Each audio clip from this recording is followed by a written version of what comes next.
Oftentimes I visualize my songs as like these kind of old-timey black and white vignette films.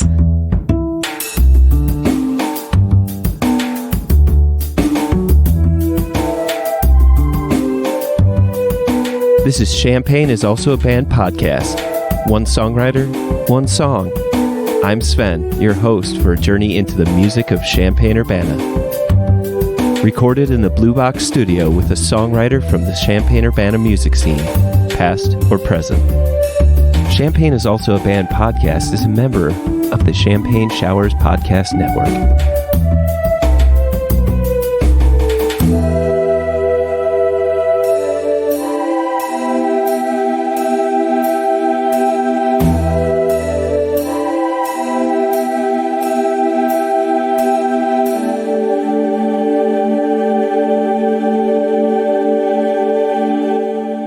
Welcome to Champaign is Also a Band podcast. Today, my guest, you may know this person from the acoustic folk duo Rainbow Flag and the band The Merry Travelers, Holly Monet. Welcome to the show. Thanks for having me. So today we're going to be listening to the song Flight of the Body, which the recording was recorded live at WEFT. They have their live local WEFT sessions on Monday nights. Thank you to WEFT for recording that and also supporting the local scene. So, without further ado, as I love to say, let's listen to the song.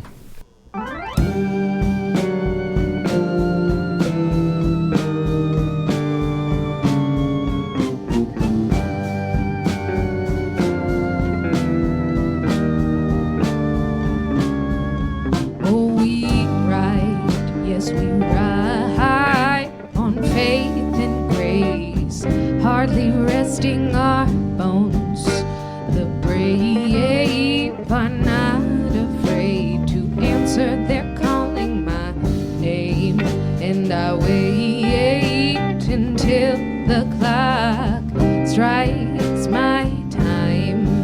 I'm awake, and I will not leave you far behind.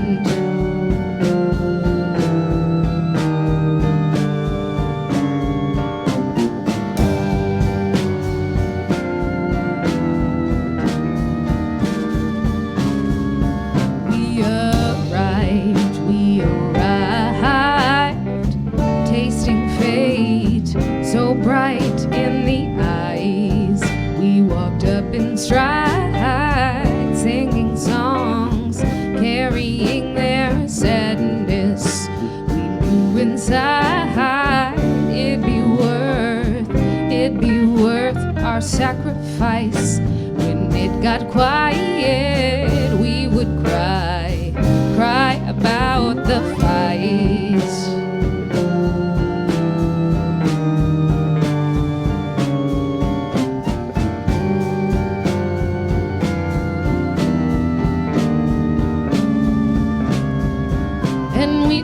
About our freedom, lo and behold, we were set free. We were set free. Oh, oh.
darkness I seek light.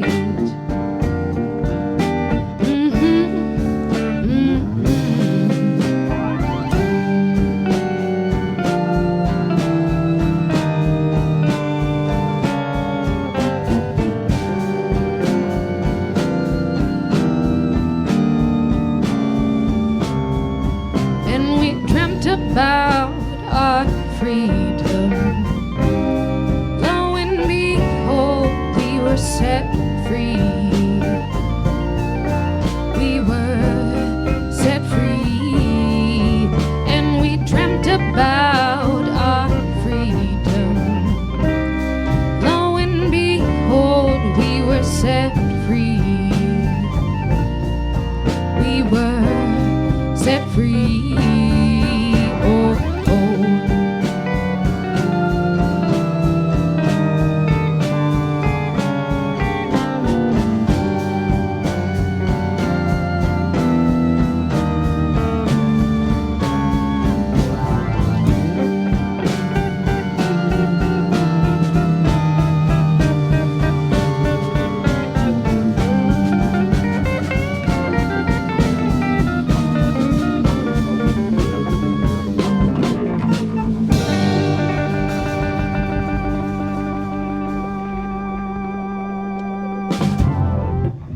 Welcome back. So, as is always, my first and favorite question is, with the song, was it the words or was it the music that came first? Ooh, that's a fun question. And I never think about these things till someone asks. Let's see. I feel like with... Ooh, I'm going to have to think about that one for 2 or 3 seconds. Because I feel like with every song, it's different for me. So your overall writing process can be a mixture of be inspired by words, or you're playing something on the guitar or whatever instrument else that you work with that inspires you to create a song. For sure. Yeah. The more we talk about it, the more I realize that I think for the most part, for me, the words come first. Okay. Occasionally I'll come up with a melody, and then later on I'll, if I really like it, I'll be like, ooh, I need to hold on to that and write a song around that. Okay. But for me, and I'm certain with Flight of the Body, the writing came first and the words came first. Okay. Above most things, I consider myself a writer more so than a musician. So for me, the writing is oftentimes, and the words are the initial inspiration. If we're going to talk from the perspective of the words coming first, did it start off with this idea of the wordplay of the word body, which is, you talk of like, one might think when they hear that it's talking about the physical body actually taking flight. But if you want to say something about the word Bodhi pronunciation, but it sounds homonym of body. Yeah. Like whatever that word is, where it sounds like the same but means a different thing. Yes. Totally.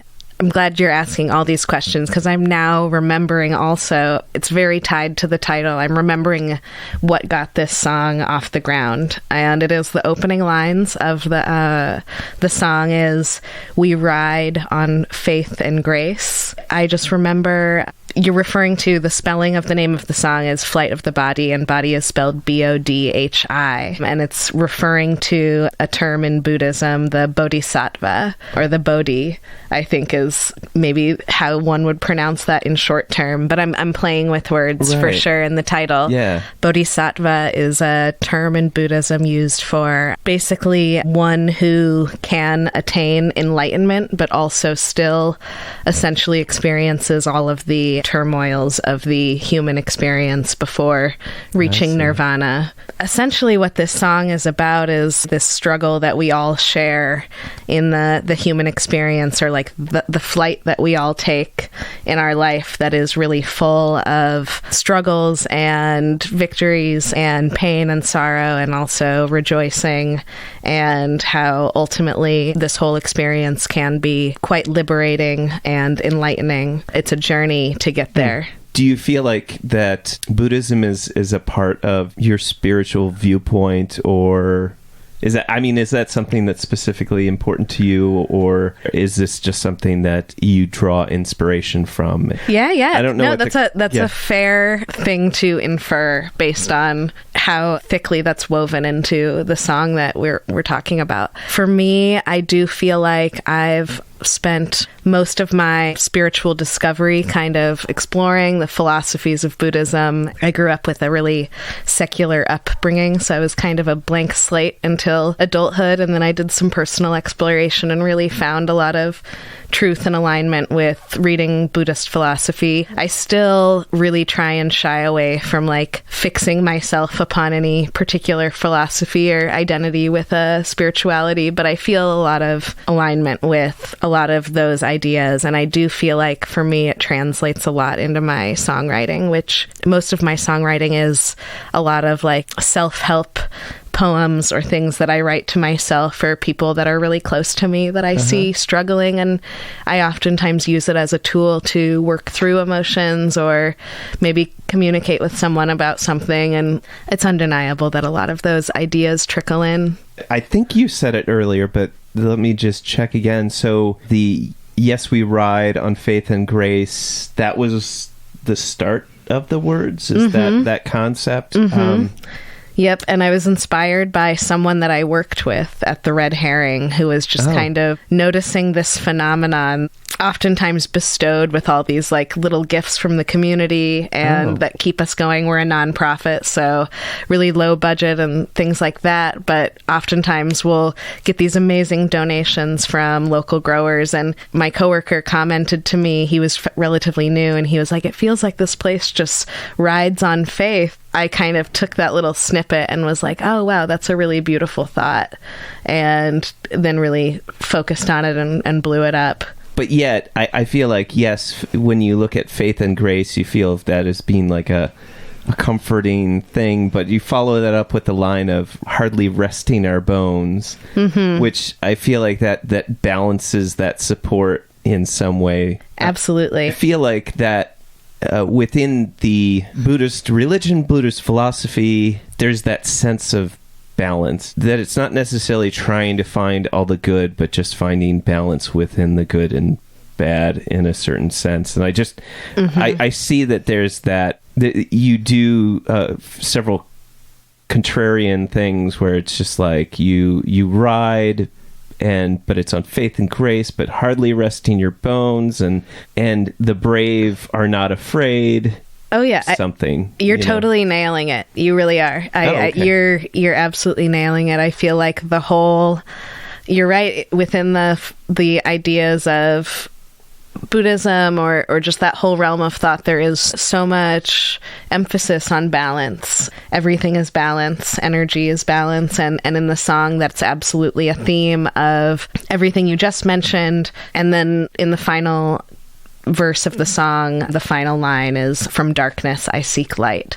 And I really feel like that's kind of exemplifying that theme maybe a little more directly. So it's absolutely an intentional theme throughout the whole song to kind of highlight the reality of this struggle and this journey that's just highs and lows, dark and light, happiness and sadness. I'm curious because of the way that this song is put together. Maybe it's because it's got the organ sound in there and the way that it's put together. It's like it kind of has this slight Doors feel, and then it also has kind of has a bit of a gospel thing to it, and even just flat back onto the singer-songwriter thing. But it's just I feel like that's part of the styling that Cody and Charlie and Louis like color the song. I'm just curious, when you wrote this, were there like straight chords? The thing that pops out at me in this song is that descending chromatic bass line that's dropping down. I'm just curious if that was something that was,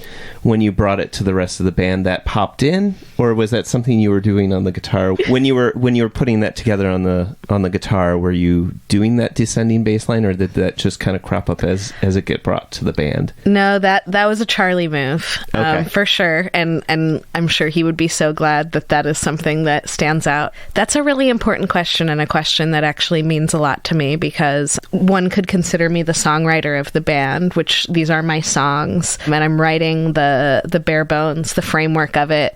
But when I bring it to the group, they really flesh it out. They bring it to life, and they definitely all bring their own edge and their own flavor to it. And so, you know, how I play this song as a singer-songwriter is much more stripped and really basic guitar, heavy emphasis on the vocals and the lyrics. And with the group, it gets much more psychedelic and bluesy and a little more rock edge, and all those sounds that you said you heard emerging. That's definitely the flavor that the guys bring to the group, and I'm so appreciative that I feel like I kind of start the songs and then they help me finish them or really bring them to life to what they were supposed to be. So yeah, it's really fun to hear how they evolve once I bring them to the group. Could you say that you had this song finished acoustically and vocally when you brought it to the band, or did you bring like sections of it and then say, let's flesh this out to complete it? This song in particular, I did have finished. It was a song I was performing solo. I used to perform solo a lot more often than I do these days. 2019, we were just so lucky to have a lot of opportunities to play as a group. So I really came to identify with that sound. But when I brought this song to the group, it was already finished, and they really just took it there. They kind of took what I had and maximized it and took it the extra mile. I will say new songs these days that I'm bringing to the table, I'm bringing to them more so incomplete, because I think we're just getting more comfortable as a group. And at this point, with the current lineup, we've been playing together for almost 2 years. So I'm feeling a lot more comfortable that I can bring something that is in pieces or not quite fully developed, and as a group, we can take it there. So are you planning on recording an album as a group sometime soon, or are you just kind of vibing on the live performance kind of thing right now? I don't know. I do know. We are going to record an album. We have started recording with Champaign in Urbana. It's getting there. It's been coming along. We actually started that a little over a year ago, and it's just been a really slow project. And I think as a group, we're still kind of, in the last year, we've spent a lot of time playing live shows, and I think that's helped us really lock in and identify our sound and be a lot more collaborative. So I think it's good we took that time and didn't rush into the album. I think 2020, though, hopefully we can focus on that project and finish it up, but we'll see. Nice. I do joke a lot that we're just a live band, and you know, like the Grateful Dead, you know, you'll just like, it's better that way. Yeah. Well, there's absolutely nothing wrong with that. It's really more of trying to be able to share a band with people that are outside of the scene. Absolutely. Being like, oh yeah, I should check, you know, they're wonderful live, but here's what their recordings sound like, just so you can get inspired to come and go to the... But yeah, definitely having that recording through WEFT and as a live, I feel like that's pretty amazing in itself, just to have that resource. Mm-hmm. Yeah. And I'm with you. That is one of my main reasons of wanting to have a recorded studio album, is just for the shareability of friends and family near and far, or people that like don't really go out to live shows, and just to be more accessible and available. And we'll get there. That's an interesting term to think of, that a recording does, is that it creates accessibility to your work. Mm-hmm. Even now more so when we can have things digital, that it's important to be able to have these recordings as well. When you use the word freedom and set free, now what does freedom mean to you? And maybe even just freedom in the context of this song. I think maybe my view of freedom is fairly synonymous with how I use it in this song. I mean, of course, it's all contextual, but when I think about freedom, like even like America, freedom, whatever. I'm still thinking about it kind of the same. And I guess I mean more of like a freedom of spirit, freedom within you to just like be in touch with yourself, liberated within yourself to just be you and be present. And I think that's what I mean in that song. We dreamt about our freedom. Lo and behold, we were set free. Just realizing like, I don't know, it might even be playing with the idea of like spending all this time maybe seeking freedom and realizing that all along, like it's there, it's within you, and you have the ability to unlock that. Yeah, I think I'm playing with all of these ideas, but I guess for me, freedom is a very internal notion rather than external. But of course, that's within its own context too. I realize there's some contexts where that's just not necessarily the most practical way to think. I want to say like a preamble to each of your verses is we ride, we arrived, we survived. So what was the source of that? I called them preambles. How did I come up with that phrasing to like tell the story? Right. Well, I feel like it does a good job of creating a rhythmic motif as well as like a conceptual motif of travel. I write a lot of my songs thinking about them as a story. A lot of them will be kind of in a poem form, but I think about telling a story. That was a way for me to demonstrate like a beginning, a middle, and an end. That's not to say that the journey is complete within the song. Yeah, I mean, I guess the song is talking a lot about like the journey of enlightenment, and I think that I'm talking about the beginning of like maybe finding yourself walking down that road of being aware that maybe that's your purpose and getting swept up in it. And then in the middle, we arrive. For me, it's all about like beginning, middle, end with how I told that story. And I was playing with words too, rhythmically, to kind of sound poetic. I don't know, I love playing with words. I love writing things. How long have you been playing music and singing? I was thinking about that as I was driving over here because I was preparing myself for having to think about that. 2014 was when I started picking up the guitar and playing again. So not that long. Like I'm going on like 5 years of doing what I'm doing now, of like singing, playing guitar, playing music with people, writing songs. I took guitar lessons when I was in high school for about 2 years and was just not at all in a mental place of being disciplined about practicing or taking it seriously. I paid attention just enough to learn the chords I need to know to like get started and to learn how to read a little bit of music, enough to learn some covers to help me kind of get started as well as I picked things up again in 2014. So I had a super minimal baseline knowledge, and then I met Rachael, who I used to be in the band Rainbow Flag with, and we started playing music together, and that began that segment of my life. She really helped me get off the ground and pick things up again. This for me feels pretty undeniably like my favorite song that I play with this band, and one of my favorite songs I've ever written. And whenever we perform it live, I'm always like, we have to have this song on the set list. I just love it. And I don't know what it is about it, and I think maybe just the message means a lot to me, and also the song, as folks will hear, is just kind of dramatic and like has this gospel-y thing happening. And I think I love a flair for drama in music, or a flair for the theatrical, and for me, I feel like this is one of our best attempts at that. So I don't know, I hope people like it and connect to it. Is there a favorite line in here that you really like? I think my favorite lines, you already mentioned one of them, "The brave are not afraid." I don't know why I've always liked that line. It rings with me. It communicates with me. And in the second verse, when it got quiet, we would cry about the fight. There's something about that that's, I don't know, it hits a spot for me. Is there a specific like fight that, or you... Because I'm picturing kind of like a relational, like a relationship kind of fight. No, I'm thinking more so, I mean, it's a non-specific fight, but I think it's more so like the fight to just like find goodness and peace in the world. I was looking at it from the perspective of when people are hurt in a relationship or whenever people are connected and then they have a fight, it's like the anger just gets stirred up even more just because of how much it hurts.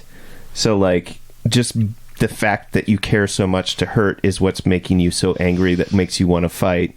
I'm thinking about the whole concept of like contrast. The strength of the relationship or the connection is what's driving something that pushes you farther apart and is painful because of that. I'm kind of flashing back to when I was talking to Kenna Mae on episode 13 was that like I said, sometimes I realized that my interpretation of your song says more about me than it will ever say about you, you know, like the way that I'm interpreting that notion, though. You know, I think probably the second verse is one of my favorites as well. When I listen to this song, there's kind of a vignette quality to it too, where it's just like I get these flashes, these images of like things, and like they conjure up images in my head. I will say, like, I like that it stirs up vignettes wherever you were going with that, because oftentimes that's how I think of the songs too when I think of them visually.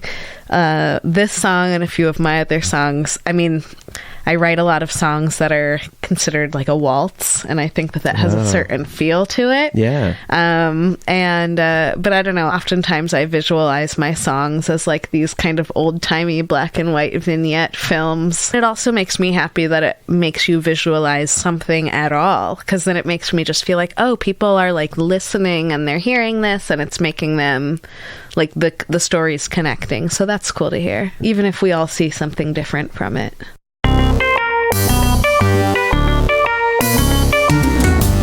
Champaign is also a band. Podcast is proud to support Exile on Main Street.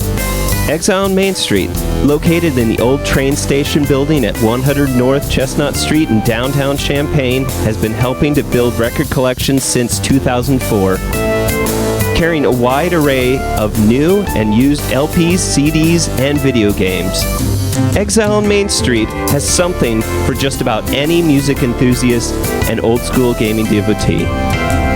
Exile also hosts regular free live music shows on its stage, so be sure to check out their Facebook, Instagram, and Twitter pages for the up-to-date details on the next upcoming event. Open 7 days a week, they can be reached by phone at 217-398-MAIN. That's 217-398-6246. Welcome back. Let's talk about the scene a little bit. Cool. Do you have a favorite venue or a favorite place that you've played as the Merry Travelers or as Rainbow Flag? Favorite place that we've played? Probably a few options on the table. As of this last year, we've played several times at the Rose Bowl, which has gone through a major revival. And that's been really exciting to be a part of, kind of on the fringe, and then also at the center of every now and then. Other cool shows that we did this last year, we played Champaign Street Fest through the Champaign Park District, and that was in downtown Champaign on an outdoor stage, like in front of Big Grove, and that was a really cool event, really well put on, and a great crowd, and it was just fun to play outside for like a large city-sponsored event. And then we also play pretty regularly at Sleepy Creek Vineyard in Fairmount. And that has been really a nice opportunity for us because it's a really great vibe in there. Like people drinking wine, eating cheese curds and crackers. And it's just a really great supportive staff that works there. And they provide a nice environment for us to play. So those are some that come to mind at the top of my head. One of my favorite shows of all time was at the Hogchute Opry this last fall, the Harvest Hogchute. I mean, the Hogchute is always an amazing event. Playing in that old barn is like just such a dream. It's really magical and it sounds really good. And it's just a nice event to be a part of. So I was really thankful to play at that this year. When did you take over as manager at the Red Herring?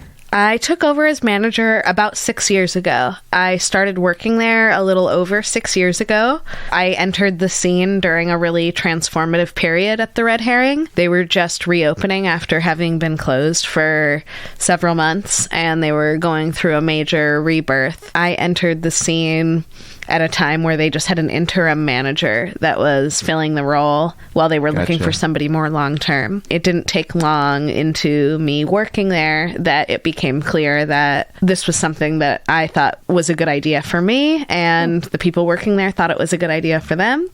So I've been managing for about 6 years now. It's been really great. It's a really wonderful space, and I feel really lucky to be a part of that project. The one thing that I think that you've been able to do, somehow you've managed to maintain the essence of what the Red Herring is, but you've brought such a level of like consistency to the Red Herring. You changed the Red Herring in a very, very positive way, but in some ways you managed to keep it the same. Mm-hmm. And I don't know how you managed to balance that. Well, I'd say it was intentional. I entered the project having lived in this town already for quite a while, and I knew how great it was already. I don't have this mindset of needing to maximize everything to the fullest potential degree. I think I entered and I was like, okay, here's what I know the community shares as being like the really loving, nostalgic things about the herring that we all want, that we all kind of share. We want to keep the same.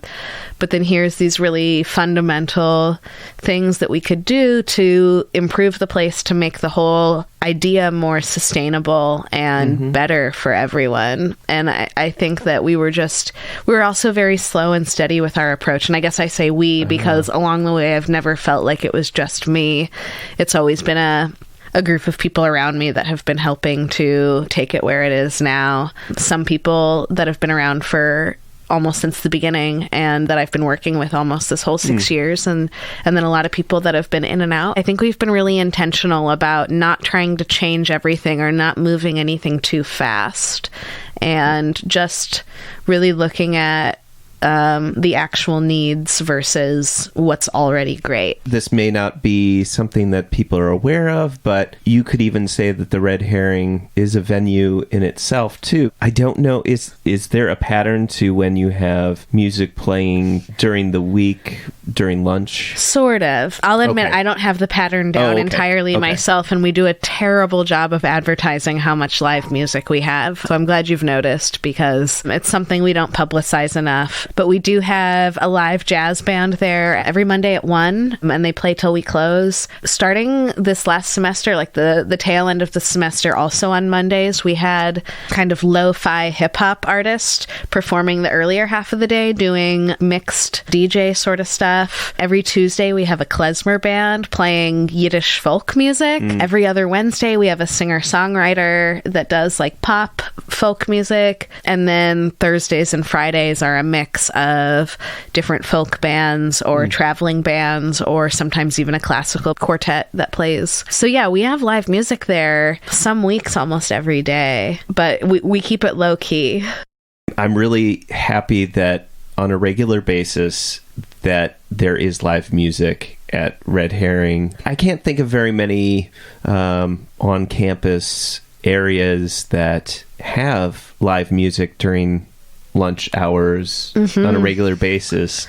Yeah, I don't know if there's any other place. I mean, there probably is. I don't want to say we're the only ones, but it is pretty rare. The only one I can kind of think is like Potbelly tended to do that. Oh, yeah. I don't know if they Vivian still do it. used to do that back when we were in school. Funny side story, Vivian and I were classmates back in school and friends back in the day. She was a Spanish major and I was a Spanish minor. We were in a few language courses together. So I met her when she was a freshman and I was a sophomore. And I remember she came to class one day being like, hey, what should I name my band? And she had like a list of a few band names, and Grandkids was one of the band names, and and that ended up winning. And remember seeing her play back at a Caffe Paradiso and Potbelly. But yeah, for sure. So, but also as kind of a link up with the Rose Bowl, who is consistently putting on new shows, and Red Herring has also kind of partnered with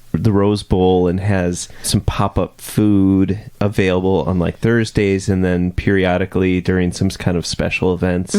How did that get started? We hadn't done any sort of pop-up event or off-site event up until Urbana First Fridays popped up as an entity. The Imbibe Urbana First Fridays happened, and they were hosting an outdoor street fest that they called Vegfest a few years ago.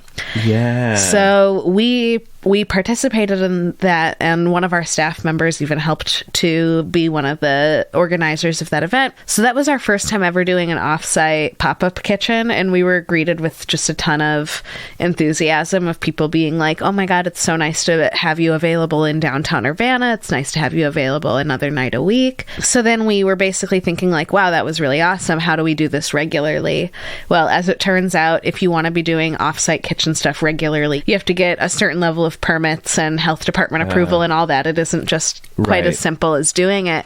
So we realized we needed a permanent location to do off-site events. And as it so happens, my partner is one of the new owners of the Rose Bowl. They were looking to bring in a lot of new programming and change things up there quite a bit just to be able to offer more options to the community. And so basically those two ideas and worlds collided virtually at the same time.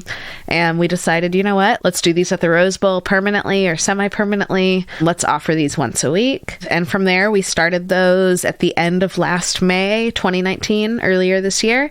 And we consistently held those down until just a few weeks ago when we decided to take what is looking like is going to be like a 5-week winter break. And we'll start up again like first Thursday of February, I think. What Champaign Urbana band kind of really floats your boat these days? That's a great question. I love that question. You can list some that you are really enjoying listening to these days or whatever. I feel like for the past, since August when I discovered them for the first time, this has been my favorite band in Champaign Urbana for a little while, but Primitive Lights, they are definitely my favorite CU band these days.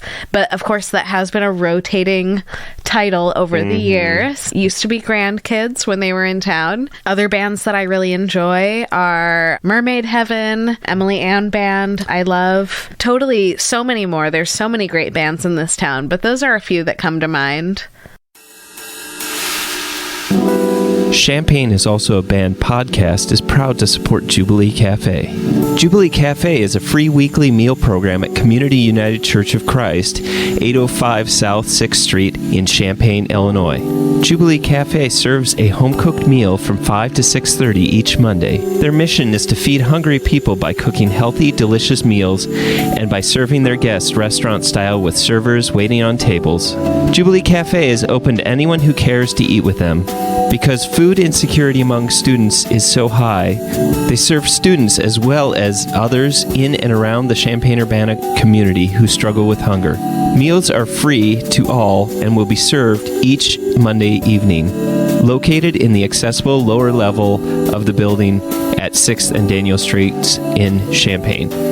For more information on the meal or how to volunteer, go to the Jubilee Cafe CUCC Facebook page or email them at jubilee.cafe@community-ucc.org.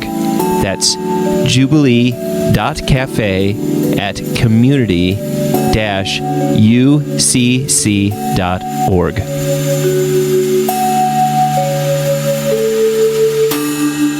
Holly, what is your favorite non-musical thing? My favorite non-musical thing. Or things. Yeah. Cool. There's a few. There's like the PG and then like the less PG, I guess.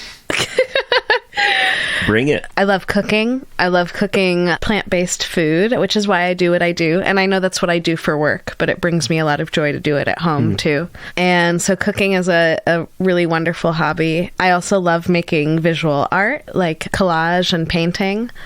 And then I'm also I call myself a big cannabis advocate and a major fan of being a proponent of both cannabis use and erasing the stigma for other people to feel comfortable exploring and talking about it and being curious about using it. I've been joking that New Year's Eve, I feel like going and getting a contact high in the cloud that's going to form in Urbana.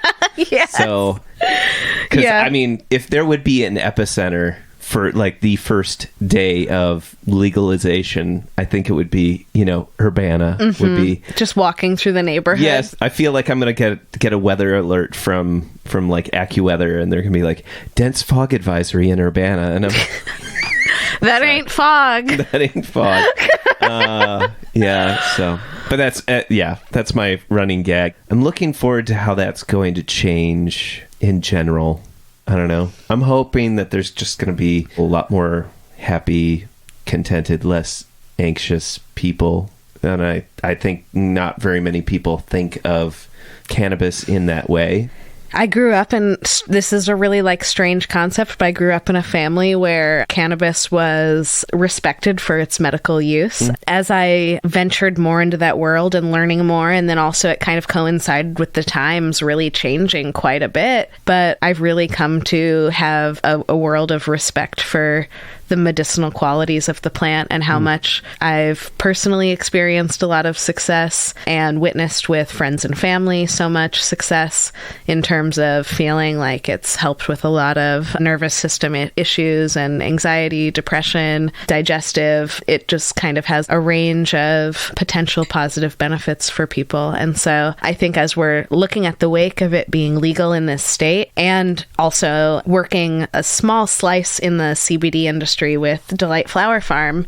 We branched into that recently. I've been witnessing that there is still a lot of stigma around the usage of cannabis and a lot of misunderstanding about it being able to be used as part of someone's self-care routine and for it to not necessarily be irresponsible usage of the plant or of the medicine. And we're in a period where as more people are going to be using it both for recreational purposes and for self-care purposes, it's time we also start letting people know that they don't have to be embarrassed about it or they don't have to be ashamed of it, and that it's perfectly normal to want to use it or to want to be curious about it or to even be using it regularly. It's all okay. And, it's your prerogative. There's a lot of research going into just the biological and chemical proof that there is a physiological connection between the human system and the cannabis plant and its ability to be kind of like a lock and key medicine for a lot of physical disabilities. And it's pretty innate to the cannabis plant and low impact on the body. So that's cool. I also find it interesting that if you were to look at it as a crop in general, it's fairly easy to grow. It's one of those things that has the highest yield of potential products that you could pull from this one agriculture. It's easy to grow. It doesn't hurt the soil. Energy inputs versus a yield that you get from the plant, for sure. Yeah. So versus corn, which is high energy input, low yield, or whatever. I am curious to see what Illinois looks like after cannabis is legalized. Prohibition is lifted, as some say. We've seen some really good benefits in the states that have already legalized it in terms of more revenue and I don't know, maybe we'll have some decent roads for once. Yeah. How about it? Here's hoping. Yeah.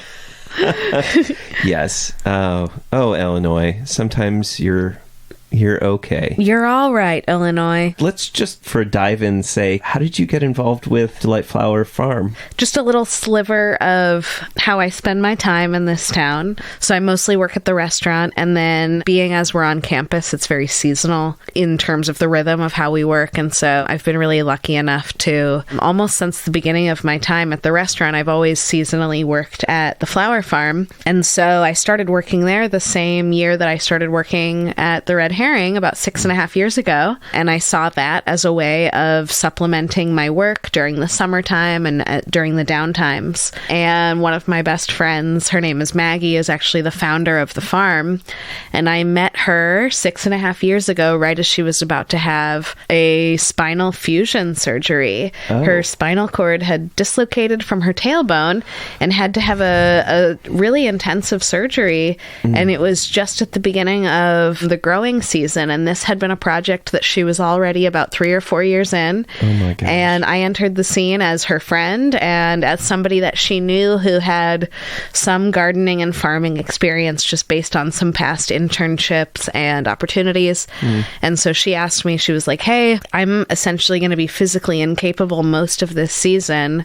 Would you be willing to kind of be my laborer during the summer? And my work at the restaurant is scaled back a bit during the summer. So I was like, you know what? I think I'll have room for that. And at that time, the farm was very small. It was just in her backyard. And it was a backyard garden plot. But basically, after that summer, things really started taking off for the farm. And it really started to grow a lot. And so I've been lucky enough to be there every step of the way and witness it grow and be there as a bit of a support system for it. It's very much rooted in my love for the land and being connected to the land, and then also this wonderful friendship I have with my friend who is behind the farm. But it's been awesome to be a part of seeing that project really get off the ground and is now soaring. Holly, thank you so much for coming on the show and talking about your song, Flight of the Body. And I hope that soon there will be, at least in 2020, a studio album, perhaps, who knows, for sharing stories about the Red Herring and your pop-ups in the Rose Bowl and Delight Flower Farm and your favorite non-musical things. I really appreciate it. Thanks for being on. Thanks for having me. It's been really fun to be here. You have such great questions that are really exciting, I think, for an artist and a songwriter to think about. It's really fun to talk about why we write the things we do, and it's really nice to hear somebody ask those sort of questions and to think about why we do what we do and dissect the meaning behind songs, because that is why we do it. I think people hear songs all the time and it may invoke a feeling in you and project your own set of emotions, but also for the artist, there's generally a backstory and a really strong set of feelings or philosophies or reasons why we write songs. So it's nice to be able to talk to somebody about them. So thank you.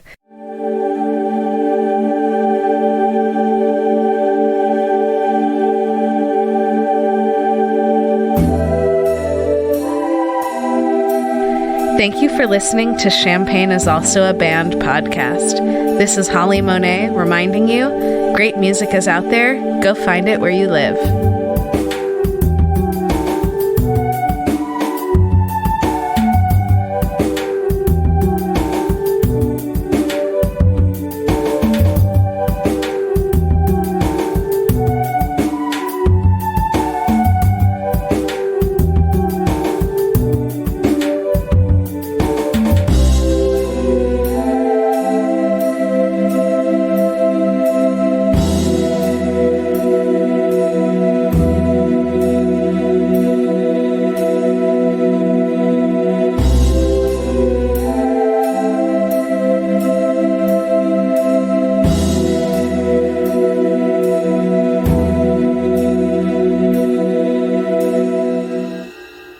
And that's a wrap. You almost have an NPR voice. It's so good. Studio, South Peter, on the inside.